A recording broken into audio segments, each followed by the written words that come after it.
Pinasabina ng House Committee on Justice ang mga tinatawag na Hope Envelope. Laman po ng mga sobrang ito ang perang ipinamigay umano sa mga opisyal ng Department of Education noong kalihim pa ng ahensya si Vice President Sara Duterte. Saksi, si Tina Panganiban Perez. Noong September 2024, humarap sa Kamara si dating Education Undersecretary Gloria Mercado. Since siya na yung nagsabi, i-turn over ko na yung envelope.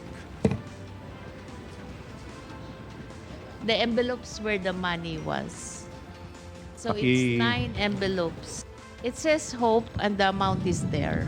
Ang tinukoy niyang Hope Envelopes may laman umanong tig 50,000 pesos mula kay Vice President at NOE Education Secretary Sara Duterte na pinamimigay umano sa mga opisyal ng DepEd. Isinumite ni Mercado ang mga envelope sa House Committee on Good Government and Public Accountability na nag-iimbestiga noon sa paggamit ni Duterte ng kanyang confidential funds. Ang mga envelope pinapasabpi na ngayon ng House Committee on Justice kaugnay ng impeachment process laban sa bise. Pati na rin ang isinumiteng affidavit ni Mercado. Pinahaharap din sa pagdinig sa April 14 si Director Marivic Pareja ng House Legislative Archives and Museum Management Service. Pinasusumite rin sa kanya ang mga original na transcripts at video recordings ng mga pagdinig noon ng House Committee on Good Government and Public Accountability.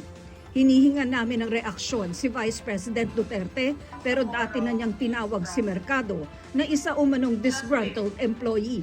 May isang grupo naman ng mga taxpayer na naghain sa Korte Suprema ng motion for leave of court to intervene at petition in intervention para pigilan ang impeachment proceedings. Sinusuportahan daw nila ang mga inihaing petisyon ni Vice President Sara Duterte at ng isang grupo ng mga abogado para pigilan ang impeachment process. Ako si Tina Panganiban Perez, ang inyong saksi.